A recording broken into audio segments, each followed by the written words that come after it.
The ancient castle of Willowbrook stood reflected in the still, dark waters of the Whispering Pond. Its stone towers bathed in moonlight. Princess Elara, known more for her restless spirit than her royal duties, often escaped to the Pondero's edge, seeking solace from the weight of her crown one humid summer evening.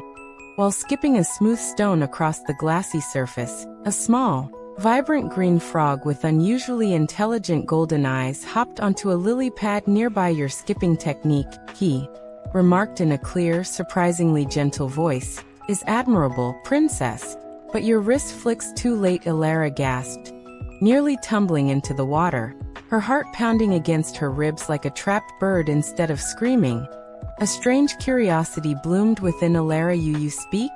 She whispered, crouching low to meet his gaze. The frog gave a dignified little croak. Indeed, I am Kael, and I observe many things from my lily pad. Lonely and intrigued, Elara found herself confessing her frustrations. The stifling etiquette lessons, the suitors who only saw her title, the yearning for something real. Kael listened intently, his golden eyes holding a depth of understanding no human courtier had ever shown. Night after night, she returned, sharing secrets and dreams under the watchful stars, their unlikely friendship flourishing like the water lilies around them. One night, heavy with the scent of night-blooming jasmine, Elara recalled the old tale her nurse used to tell Kael. She ventured hesitantly, the story says a princess can break an enchantment with a kiss. Are you a prince? Kael remained silent for a long moment. The only sound the gentle lapping of water. I was, he finally admitted, his voice soft with ancient sorrow, cursed long ago by a vengeful sorceress for a youthful arrogance. I deeply regret the terms were specific. Only genuine affection from royalty could break it. Hope, fragile and fierce, ignited in Elara's chest. Could she be the one? The following dusk arrived thick with tension and fireflies. Elara knelt by the water, her hands trembling slightly. Kael sat regally on his favorite mossy stone. Are you certain, Elara? He asked, his gaze searching hers. What if I am no longer the prince you imagine? I know you, Kael, Elara declared, her voice steady with conviction. That is enough. Leaning forward, she pressed a gentle, sincere kiss upon his cool, smooth forehead. A brilliant flash of golden light erupted, momentarily blinding her. Elara's heart soared. It was working.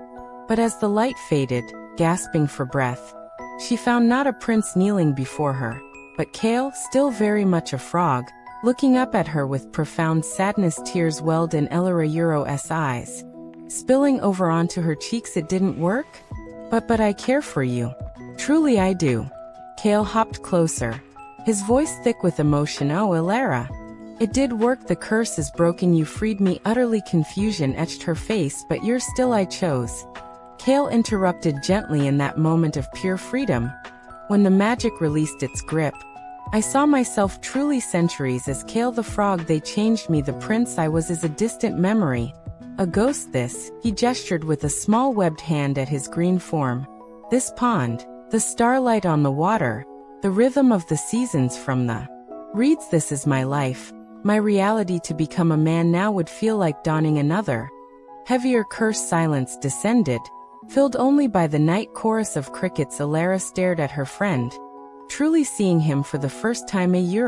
Not as a potential prince, but as Kael, the wise, patient, kind soul who listened without judgment, who knew the secret paths of the marsh and the language of the dragonflies. The grief for the lost prince faded, replaced by a dawning, deeper understanding. The magic hadn't failed.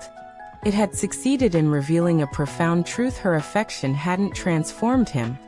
It had liberated him to be exactly who he was meant to be. Elara wiped her tears, a shaky smile touching her lips. She carefully scooped Kael up, not as a rescued prince, but as her cherished friend, and settled him onto her lap as she sat on the cool bank. Tell me, she whispered, her voice thick but clear, about the constellation reflected in the pond tonight. Kael nestled closer, a peaceful contentment radiating from him. That, dear Elara, is the weaver's spindle. Legends say, and so, under the watchful moon, the princess of Willowbrook and the frog who found his true self talked long into the night. The pond shimmered, holding the reflection of the castle, the stars, and the enduring image of a princess and her frog, bound not by broken spells or golden crowns, but by the simple, luminous magic of acceptance and true friendship. The ripples spread outward, carrying a quiet song of being perfectly, beautifully enough.